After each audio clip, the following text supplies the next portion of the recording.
पूरे देश ने, पूरी दुनिया ने अभी 10 जून को प्रधानमंत्री मोदी जी के एक निर्वाचित प्रधानमंत्री के रूप में भारत में सबसे लंबे समय से प्रधानमंत्री के रूप में काम करने और सफलतम यात्रा का एक उत्सव एनडीए ने दिल्ली में आयोजित किया। इस अवसर पर आप सब ने देखा होगा, दुनिया के सभी प्रमुख राष्ट्राध्यक्षों ने प्रधानमंत्री जी के प्रति, उनके कार्यप्रणाली के प्रति और उनके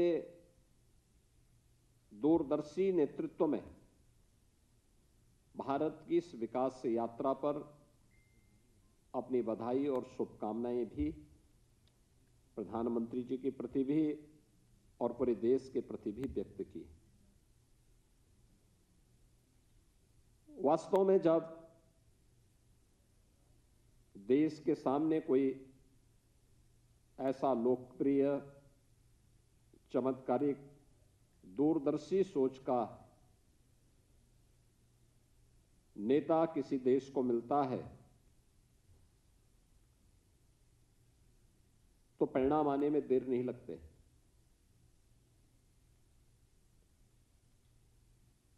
हमने पिछले 12 वर्षों में बदलते हुए भारत को देखा है। 2014 के पहले का भारत, और किसी भी उम्र का व्यक्ति हो, किसी भी जाति, मत, मजहब, क्षेत्र और भाषा को बोलने वाला व्यक्ति हो, भारत के अंदर हो या भारत के बाहर, उन सब ने इन 12 वर्षों में बदलते हुए भारत को देखा है। 2014 का भारत और 2014 के बाद का भारत,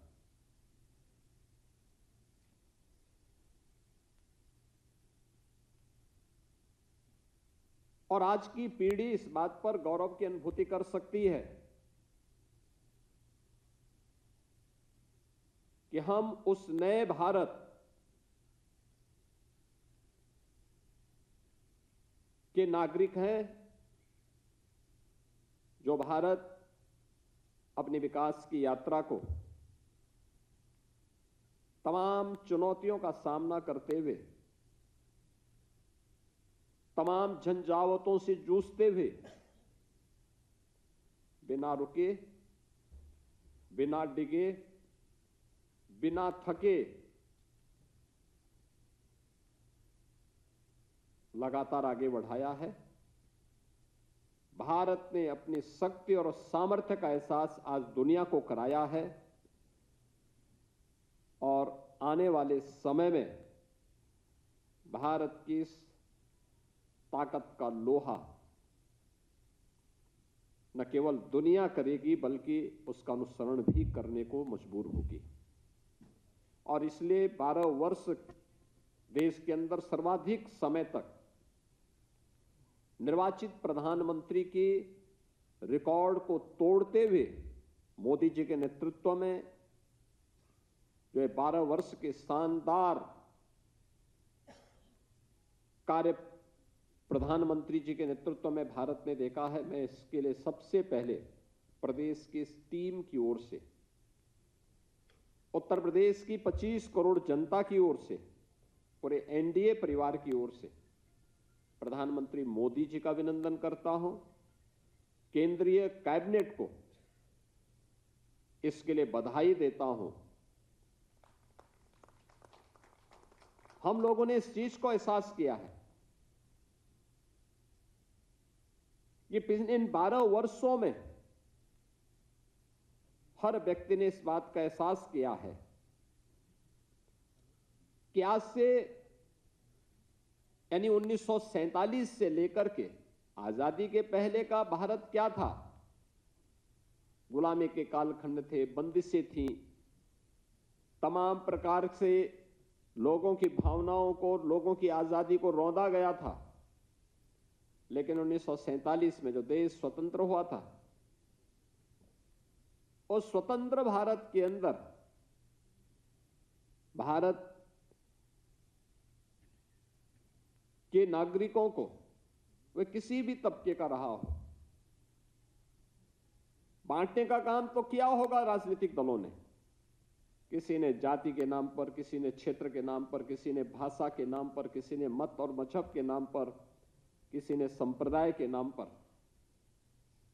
लेकिन फोकस्ड कार्यक्रम और उन कार्यक्रमों को सफलतम क्रियान्वयन होते हुए नहीं देखा होगा। पहली बार भारत इस बात का एहसास कर रहा है कि योजना बनाना ही नहीं, उस कार्य योजना को बनाने के साथ ही यह भी तय करना कि उसके सफल क्रियान्वयन के लिए उन सभी पक्षों को साथ लेकर के चलना और उसे जन आंदोलन बना देना। पहली बार इस बात को देखा होगा। देश के अंदर जनधन अकाउंट खोलने की बात हो या स्वच्छ भारत मिशन के अंदर देश के अंदर 12 करोड़ परिवारों के पास देश के अंदर आजादी के बाद पहली बार अपना स्वयं का शौचालय हो, 4 करोड़ परिवारों को देश के अंदर सिर को ढकने के लिए अपने स्वयं के आवास उपलब्ध कराने के कार्य हो, या फिर देश के अंदर गरीब को जो हॉस्पिटल में, महंगे हॉस्पिटल में उपचार की सामर्थ्य नहीं रखता है, उसको 5 लाख रुपए की स्वास्थ्य बीमा का कवर देकर के प्रधानमंत्री आयुष्मान भारत से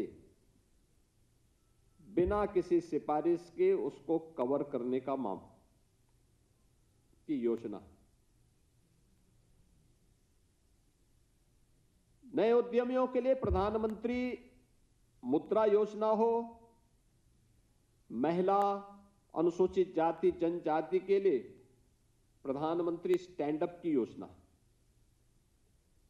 युवाओं के लिए स्टार्टअप की योजना हो, या भ्रष्टाचार मुक्त व्यवस्था के लिए डिजिटल इंडिया और भारत की व्यवस्था में टेक्नोलॉजी का उपयोग करते हुए एक व्यापक परिवर्तन की रणनीति के साथ, एक नई पहचान के साथ भारत को आगे बढ़ाना।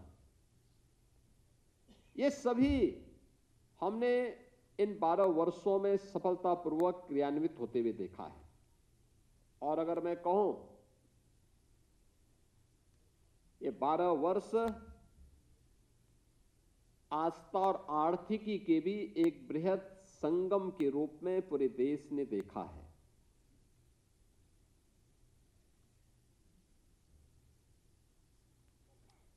पहली बार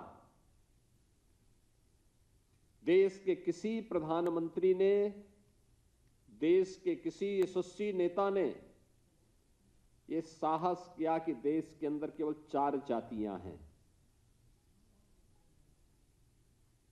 और उन्होंने कहा ये 4 जातियां एक गरीब की है, एक आधी आबादी महिलाओं की है, एक युवा की है, एक अन्नदाता किसान की है। आपने देखा होगा इन चारों को अपने राजनीतिक एजेंडे का हिस्सा बना करके और इन सब के समग्र उत्थान के लिए जो कार्यक्रम बने वह अद्भुत है। कोई सोच सकता है जो एक कार्यक्रम जिनकी बात मैं पहले कर रहा था, जनधन अकाउंट की बात कर रहा था, मोबाइल कनेक्टिविटी की बात कर रहा था, इंफ्रास्ट्रक्चर में रोड कनेक्टिविटी हो, रेल कनेक्टिविटी हो, पब्लिक ट्रांसपोर्ट के लिए मेट्रो की सुविधा हो, एयर कनेक्टिविटी हो, या ये जितनी भी सुविधाएं उपलब्ध करवाई गई, इन सब के साथ एक गरीब के जीवन में परिवर्तन करने के लिए क्या चाहिए,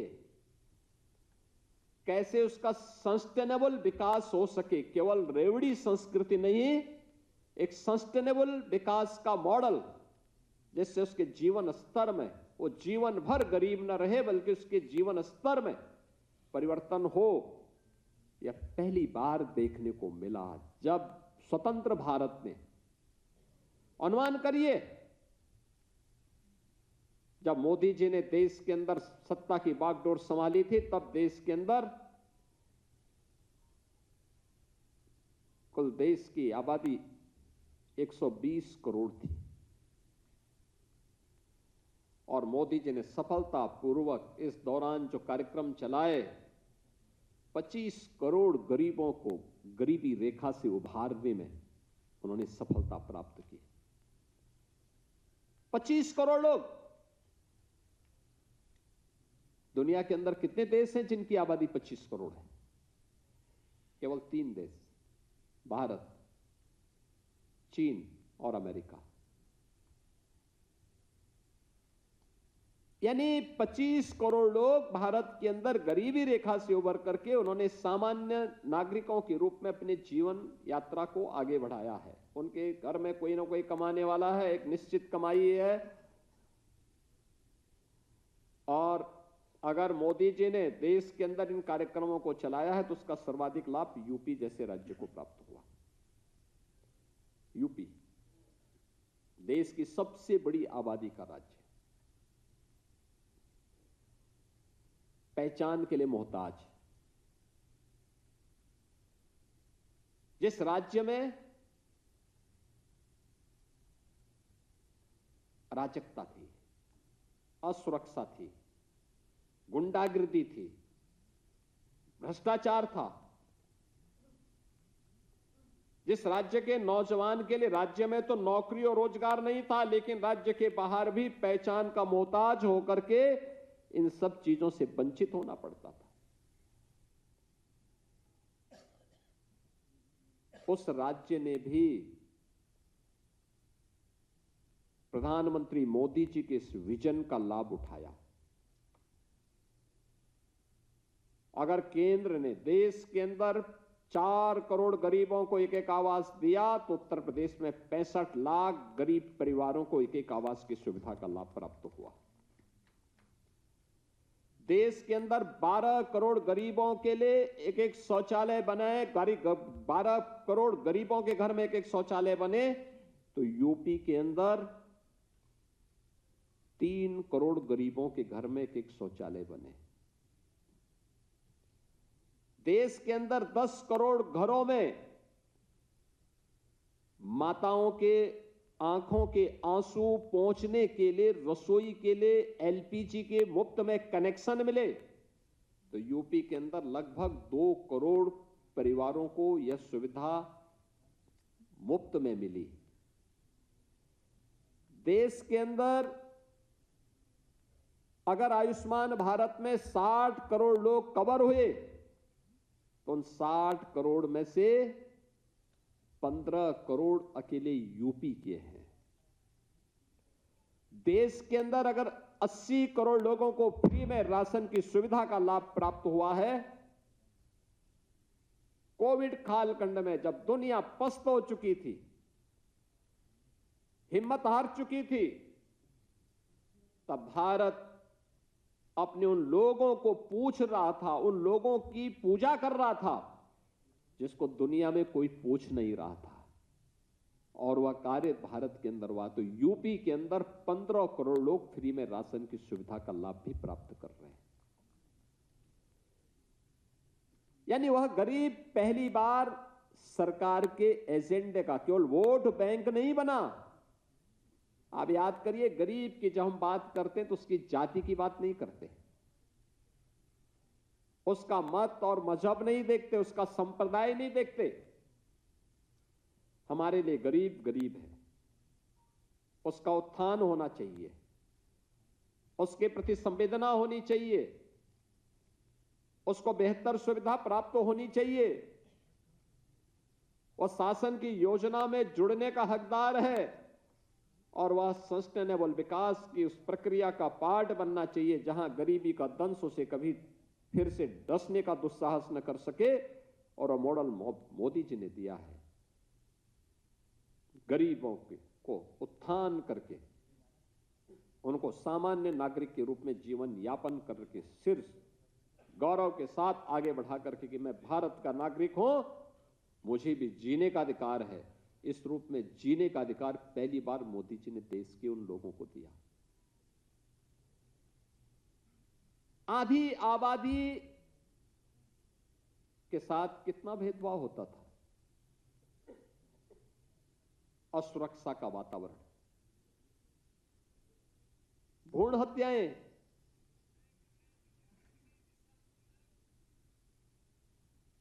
नौकरियों में कहीं कोई सुविधा नहीं, कानून की जकड़न और उन सब के साथ ही तमाम प्रकार की बंदिशों के कारण जो स्थितियां पैदा हुई।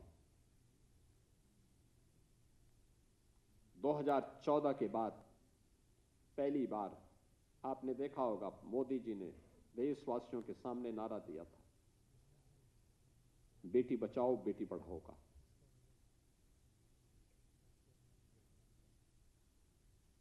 उस समय उन्होंने अनेक योजनाओं का शुभारंभ किया,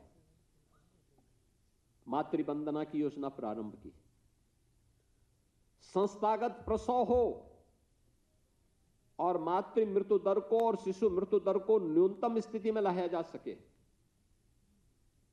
बेटे के जन्म लेने से लेकर के उसके स्नातक तक की पढ़ाई की सुविधा उपलब्ध हो सके।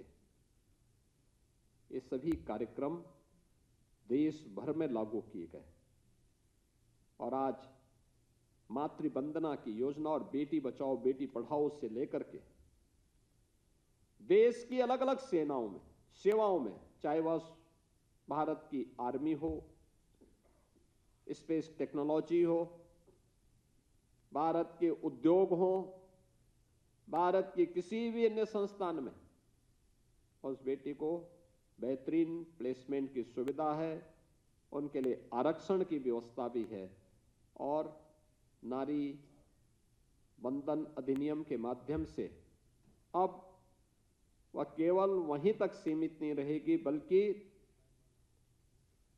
भारत की व्यवस्था का पार्ट बनकर के भारत के कानून बनाने का काम भी करेगी।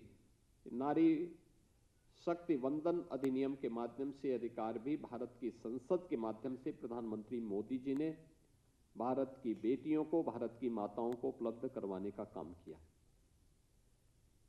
प्रधानमंत्री मोदी जी के इसी दूरदर्शी सोच को ध्यान में रख करके, चाहे वह महिला स्वयंसेवी समूह के माध्यम से किए गए कार्य हो,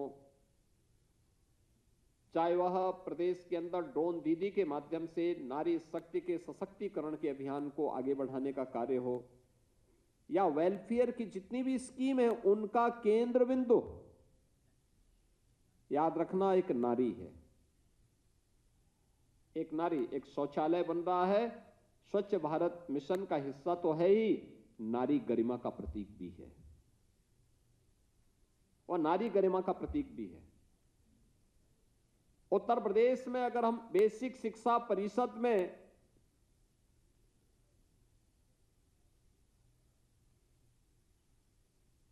uniform, bag, books, shoes, socks, sweater देते हैं तो योजना हम लोगों ने प्रधानमंत्री मोदी जी के बेटी बचाओ बेटी पढ़ाओ के ही उस अभियान से प्रेरणा प्राप्त करके 2017 में प्रारंभ की थी।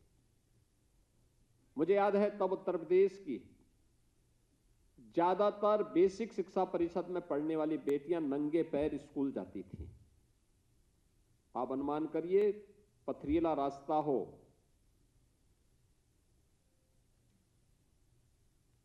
भीषण सर्दी या गर्मी हो, तपती हुई धूप हो या फिर भीषण सर्दी के उस माहौल में वे मासूम पैर, नंगे पैर तपती हुई धूप में भी और ठिठुरती हुई सर्दी में भी नंगे पैर स्कूल जाती थी।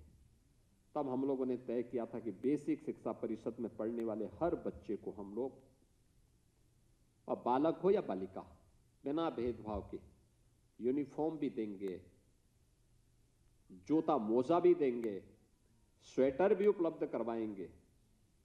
स्कूल में ड्रॉप आउट रेट को कम करने के लिए पेयजल भी उपलब्ध करवाएंगे और टॉयलेट भी उपलब्ध करवाएंगे बालक और बालिकाओं के लिए। और मुझे प्रसन्नता है कि आज हमने शिशुरेशन के लक्ष्य को प्राप्त किया है। कन्या सुमंगला योजना, मुख्यमंत्री कन्या सुमंगला योजना बेटी के जन्म से लेकर के स्नातक तक की पढ़ाई के लिए एक सुविधा उसको उपलब्ध करवाती है। मुख्यमंत्री सामूहिक विवाह की योजना, दहेज मुक्त विवाह के लिए कोई बेटी की सौदेबाजी न करने पाए, इसकी जिम्मेदारी सरकार लेगी और सरकार इस व्यवस्था के साथ जोड़ करके 5 लाख बेटियों की शादी अब तक यहां पर संपन्न कर चुकी है, जिसमें प्रदेश सरकार की ओर से 1 लाख रुपए उस बेटी की शादी के लिए उपलब्ध करवाए जाते हैं। नारी सुरक्षा के लिए मिशन शक्ति का प्रदेश सरकार का अभियान और प्रत्येक व्यवस्था में उनको सम्मानजनक स्थान प्राप्त हो। हमने उद्योगों की जकड़न को दूर किया, रिफॉर्म किए। 12% से उत्तर प्रदेश के अंदर अब वीमेन वर्कफोर्स 36% से अधिक हुआ है। यानी इतनी महिलाएं जो पहले 12% ही काम कर पाती थीं, आज उनकी संख्या 36% से ऊपर जा रही है। उत्तर प्रदेश पुलिस बल में 20% महिलाओं के लिए आरक्षण की व्यवस्था अनिवार्य कर दी गई। आज परिणाम हम सबके सामने है। यानी आधी आबादी के साथ किसी भी स्तर पर अन्याय न हो, यह कार्य प्रधानमंत्री जी ने नारी गरिमा की रक्षा करने के लिए, जमीन घर की मालकिन के नाम पर हो। आप याद करिए, पहली बार ग्राम समाज की आबादी की लैंड जो ग्राम समाज के नाम पे होती थी, किसी के नाम पे नहीं होती थी, लेकिन ग्रामीण अभिलेख को दुरुस्तीकरण करते हुए ग्राम पंचायत की सहमति से उस घर की जो सबसे वरिष्ठ महिला सदस्य होगी उसके नाम पर घरौनी देकर के ग्रामीण अभिलेख को भी महिलाओं को उसका अधिकार उपलब्ध करवाया। प्रधानमंत्री आवास भी ज्यादातर आवास घर की मालकिन के नाम पर उपलब्ध करवाए जाते हैं। यानी ये सभी सुविधाएं इस आधार पर नारी गरिमा की रक्षा हो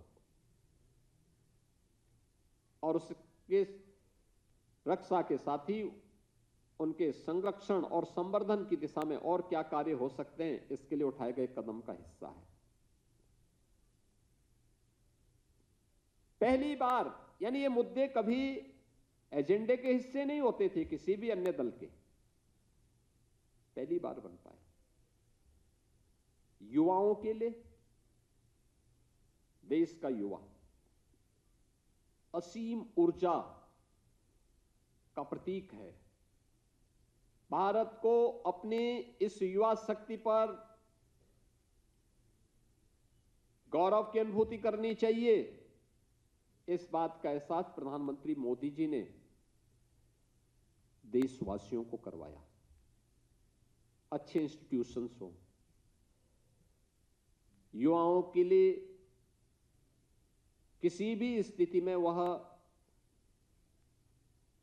डिप्रेस न हो, इसके लिए प्रोत्साहन करने के लिए आप देखते होंगे हर वर्ष परीक्षा के पूर्व प्रधानमंत्री मोदी जी परीक्षा पे चर्चा करके बोर्ड की परीक्षाओं में भाग लेने वाले किसी भी बोर्ड के बच्चे हों, उनके साथ सीधे संवाद का कार्यक्रम करते हैं।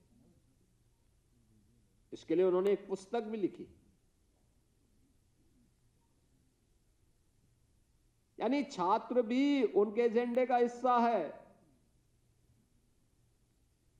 वह छात्र केवल पुस्तकीय अध्ययन ही न करे बल्कि उसका स्किल डेवलपमेंट भी हो। छात्र के अंदर रिसर्च एंड इनोवेशन की भी प्रवृत्ति पैदा हो, वो अपना स्वयं का स्टार्टअप स्थापित कर सके। पहली बार स्वतंत्र भारत में एहसास युवाओं को हुआ कि हम भी अपना स्टार्टअप स्थापित कर सकते हैं। इसके लिए प्रधानमंत्री मुद्रा योजना उन्होंने उपलब्ध करवाई।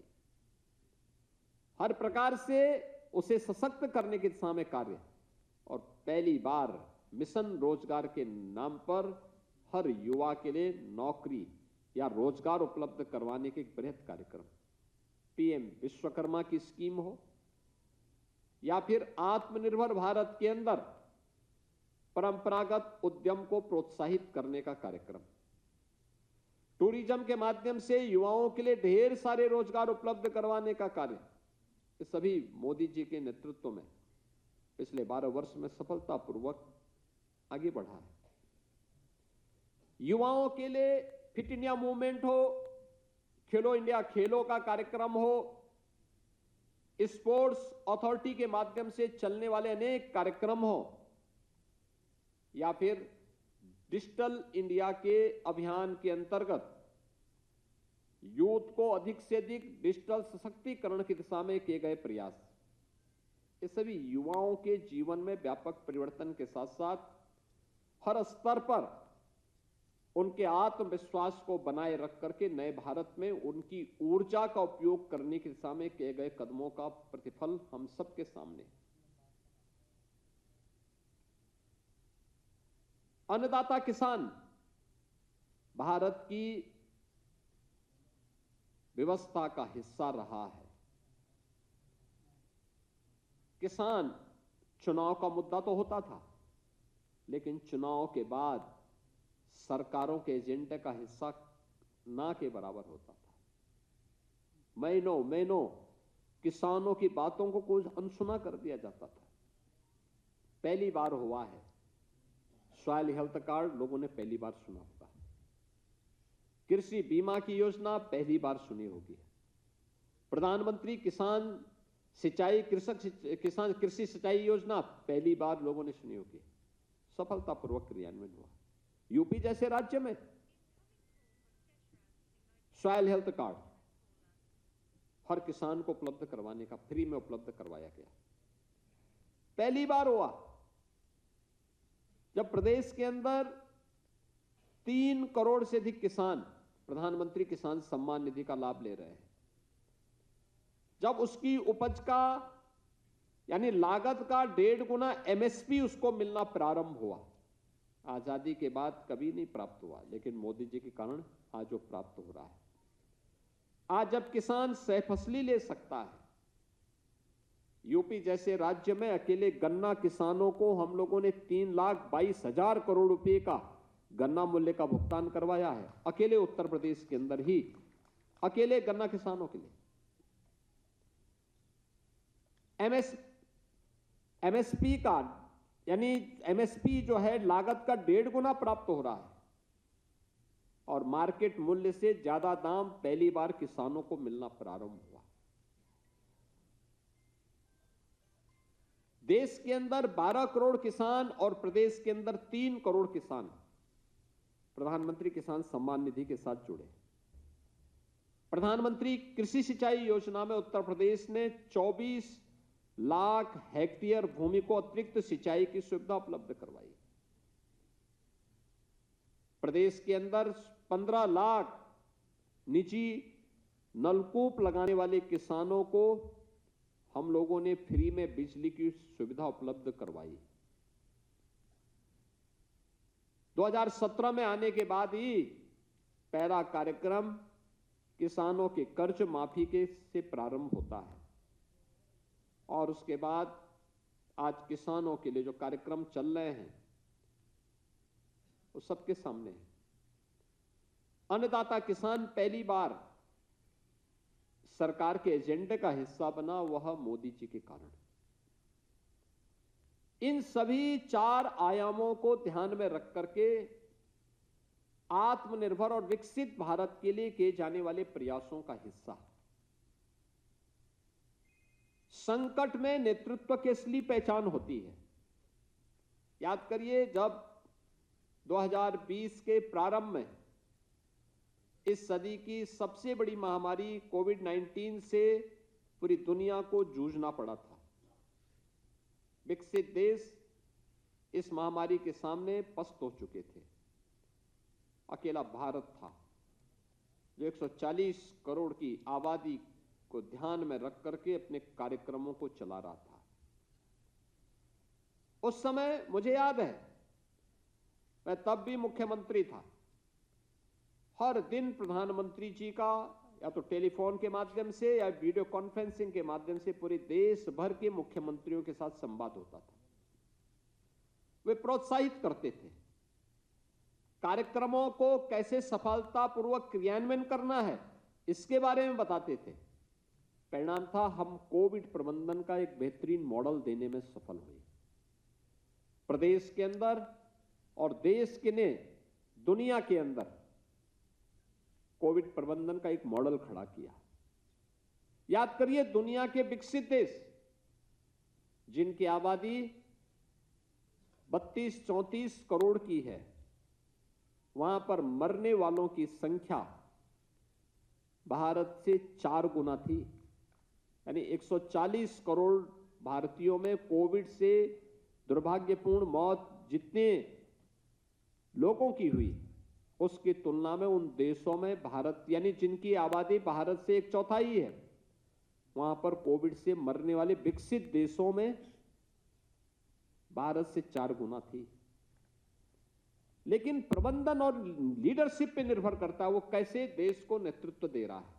मोदी जी ने नेतृत्व दिया, फ्री में टेस्ट, फ्री में वैक्सीन, फ्री में राशन और फ्री में उपचार की सुविधा हर भारतवासी को उपलब्ध करवा दी।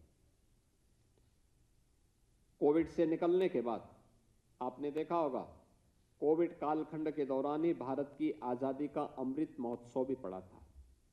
15 अगस्त 2022 को जब भारत का अमृत महोत्सव था, अमृत महोत्सव के साथ पूरे भारतवासियों को जोड़ना है। हर घर तिरंगा लगा करके, मोदी जी भारतीय जनता पार्टी से जुड़े थे, हो सकता है ये भी कर सकते थे कि हर घर में भाजपा का झंडा लगा, उन्होंने कहा नहीं, दल से ऊपर देश, दल से ऊपर देश, हर घर में तिरंगा लहराना चाहिए। पहली बार भारतवासियों ने इस चीज का एहसास किया। ये देश जब आजाद हुआ होगा, तब भारतवासी विभाजन की त्रासदी को भी झेल रहे थे।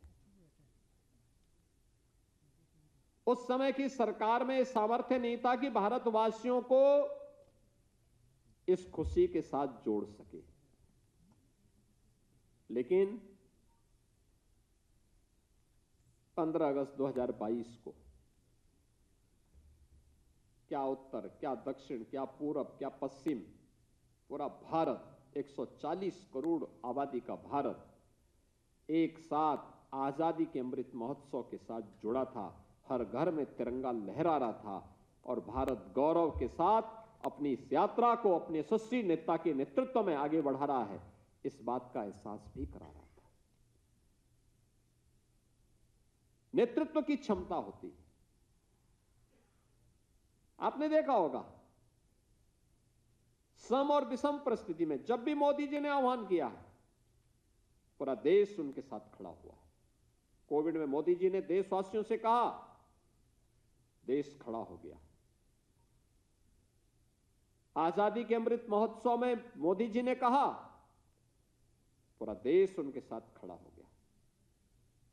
और उस समय उन्होंने देशवासियों को 5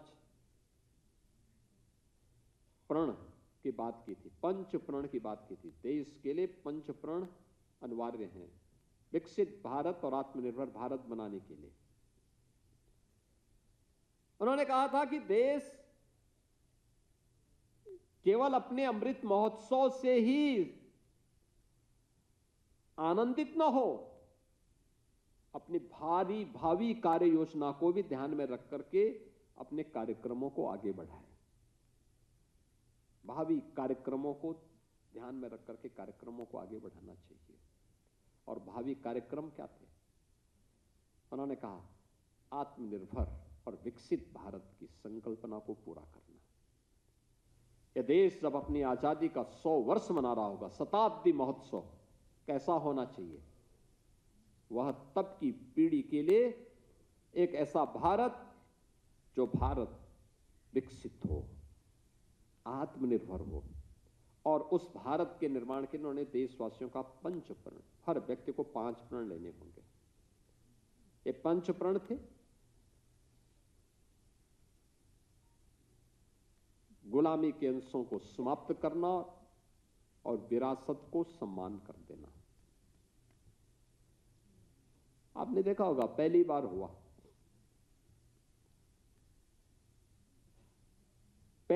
हुआ प्रधानमंत्री जी जिस आवास में रहते हैं,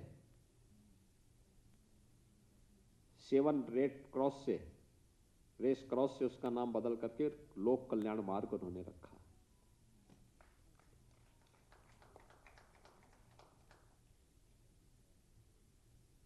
राजपथ का नाम लोकपथ रखा, कर्तव्य पथ रखा। राजभवन का नाम लोक भवन या जन भवन रखा। यह है क्या भाव है? यह है गुलामी के अंशों को समाप्त करना, गुलामी की मानसिकता को समाप्त करना और विरासत का सम्मान करना। याद करिए, कौन लोग थे जो भारत की आस्था राम से परहेज करते थे, पर वो श्री राम से परहेज करते थे? लीलाधारी श्री कृष्ण के नाम से परहेज करते थे। देवादिदेव महादेव का नाम लेने में संकोच करते थे। भारत की आस्था को अपमानित करना कौन लोग थे जो अपना जन्म सिद्ध अधिकार समझ लिए थे? पहली बार भारत ने देखा है, भारत की भी आस्था है और भारत आस्थावान देश है। पहली बार हुआ। 500 वर्षों की गुलामी को हटाते हुए अयोध्या में राम जन्मभूमि की सभी जखड़ों को दूर करके मंदिर निर्माण का मार्ग प्रशस्त करना। और भारत के पहले प्रधानमंत्री मोदी जी हैं जो अयोध्या में राम मंदिर के शिलान्यास कार्यक्रम में, प्राण प्रतिष्ठा कार्यक्रम में और फिर राम मंदिर में भारत की सनातन ध्वज पताका का आरोहण हो, इन तीनों कार्यक्रमों को उन्होंने अपने कर कमलों से करके पूरे भारत की आस्था को सम्मानित करने का काम किया। जो कभी नहीं हुआ वो मोदी जी ने करके दिखाया। यह भारत 1947 में भी तरस रहा था, यह भारत 1950 में भी तरस रहा था, जब सोमनाथ के मंदिर के पुनरुद्धार के कार्यक्रम में तत्कालीन प्रधानमंत्री को बुलाया जाता है, उन्होंने जाने से इनकार कर दिया था। और जब तत्कालीन राष्ट्रपति उसके उपरांत जब जाने को हुए तो उनको रोका गया था, रोकने का प्रयास हुआ था।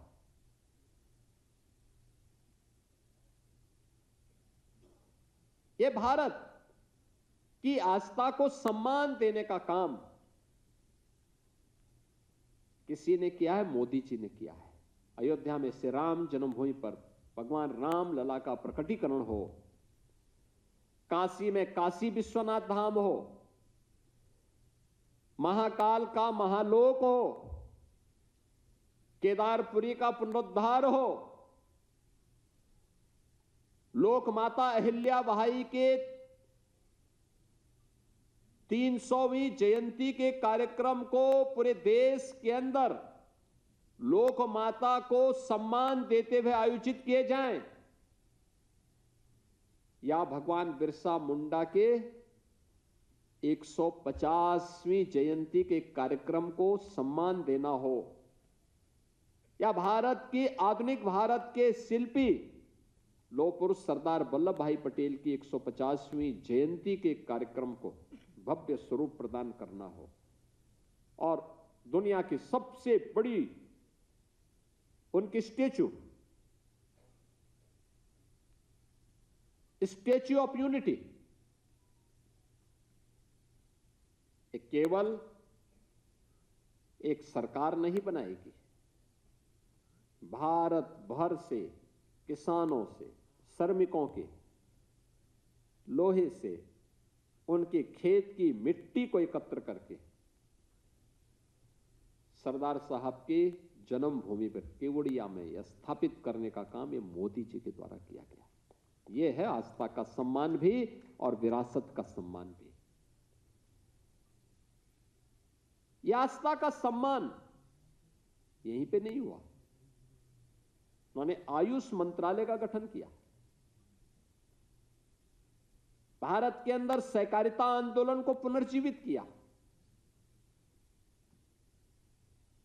भारत के अंदर जो परंपरागत उद्यम थे उसको पुनर्जीवित किया। One district one product Modi ji के उसी विजन का परिणाम है जिसका मॉडल यूपी बना है। यूपी तमाम बंदिशों के बावजूद, दुनिया के अंदर तमाम बैरियर के बावजूद सफलतापूर्वक 2 लाख करोड़ रुपए का एक्सपोर्ट करने में, 2 लाख करोड़ रुपए से अधिक का एक्सपोर्ट करने में सफल हुआ, इस एमएसएमई की बदौलत। परंपरागत कारीगर और शिल्पियों को सम्मान देने के लिए मोदी जी ने पीएम विश्वकर्मा को आगे, पीएम विश्वकर्मा की योजना चलाई, उन सभी हस्तशिल्पी और कारीगरों को सम्मान दिया जो आजादी के बाद लगातार सरकारों की उपेक्षा का दंश झेलते रहे, अपमानित होते रहे। जो कभी उद्यमी था, पिछली सरकारों ने उसे श्रमिक बना दिया। जो कभी अन्नदाता था, उसको आत्महत्या करने के लिए मजबूर कर दिया।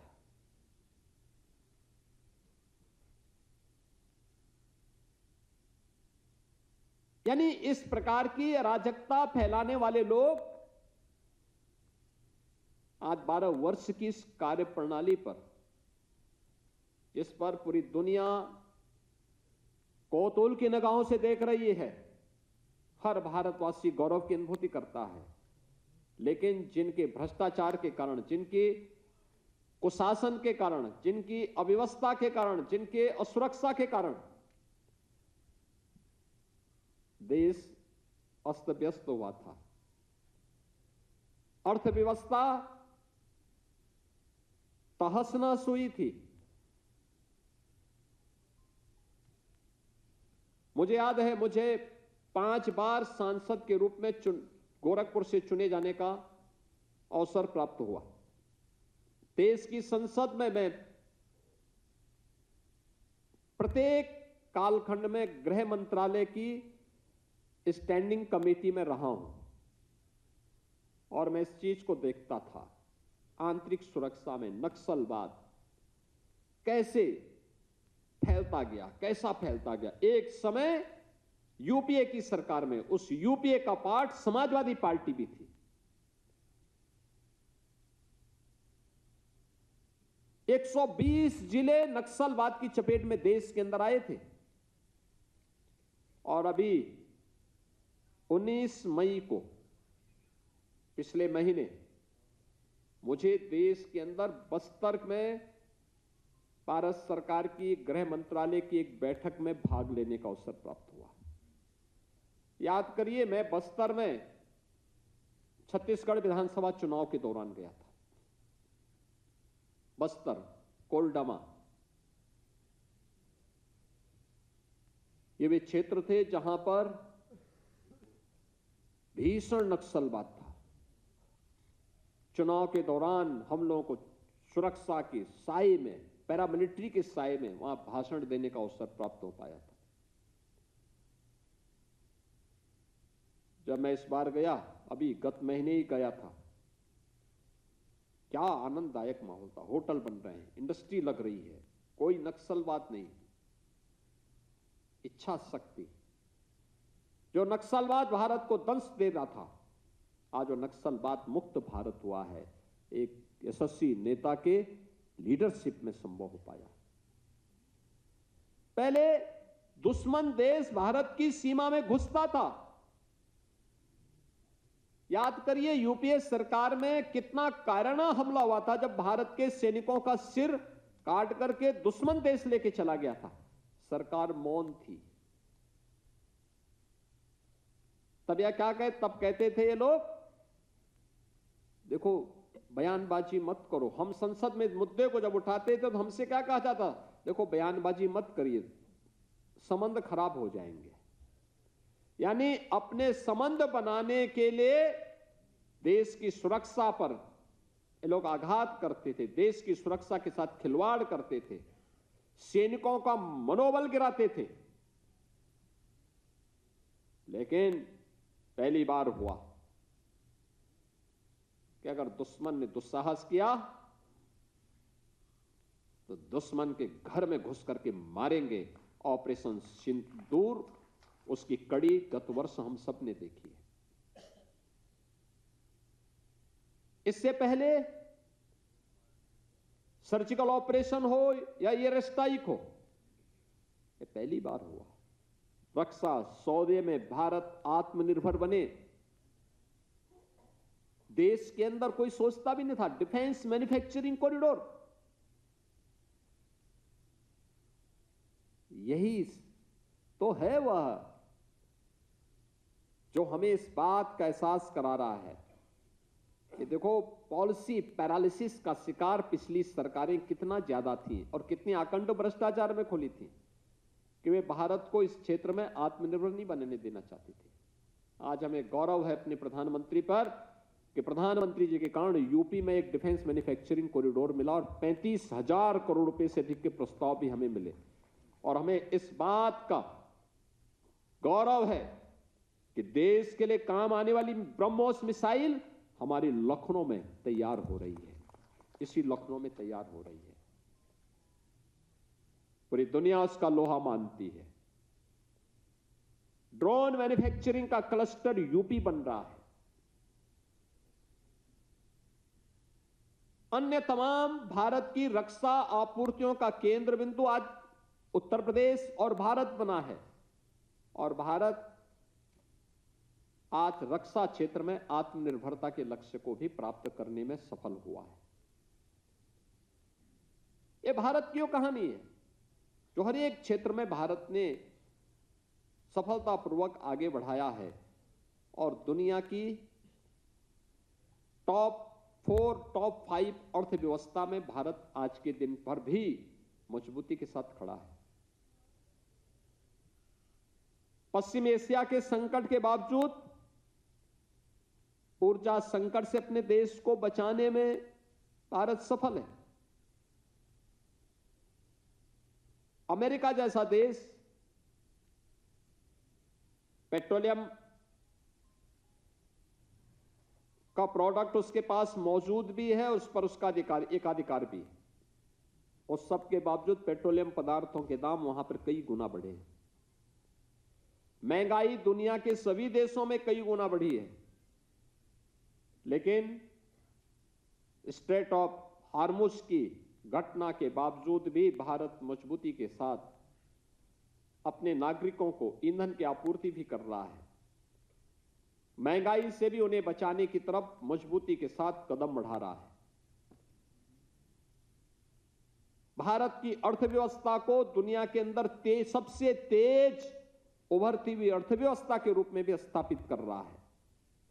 और प्रधानमंत्री जी के उसी विजन को ध्यान में रख करके उत्तर प्रदेश ने भी आज सफलता की उस कहानी को आगे बढ़ाया। पिछले 9 वर्ष में हर एक क्षेत्र में जो कार्य हुए, परिणाम क्या? युवाओं के लिए 9 लाख नौजवानों के लिए नौकरी,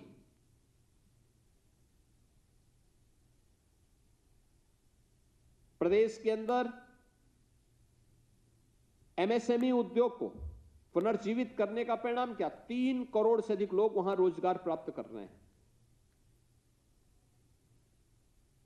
प्रदेश के अंदर सीएम युवा की स्कीम हो, प्रधानमंत्री मुद्रा योजना हो, प्रधानमंत्री स्टैंड अप और स्टार्टअप की स्कीम हो, इन सब के माध्यम से लगभग 1 करोड़ लोग स्वतः रोजगार और स्वयं के उद्यम स्थापित करने की दिशा में तेजी के साथ आगे बढ़े हैं। ये वे कार्यक्रम हैं जो मजबूती के साथ प्रदेश के अंदर आगे बढ़े हैं। परिणाम है आज एक बेहतरीन सुरक्षा, सुशासन और सेवा का मॉडल हम प्रदेशवासियों को और देशवासियों को देने में सफल हुए हैं। उत्तर प्रदेश ने अपनी अर्थव्यवस्था को इस दौरान इन 9 वर्षों में 3 गुना बढ़ाने में सफलता प्राप्त की। उत्तर प्रदेश जैसा राज्य तेजी के साथ देश की सबसे बड़ी अर्थव्यवस्था के रूप में अग्रसर हुआ है। उत्तर प्रदेश पर प्रति व्यक्ति आय को भी 3 गुना करने में सफल हुआ है। बजट का दायरा 3 गुना बढ़ाने में सफलता प्राप्त हुई।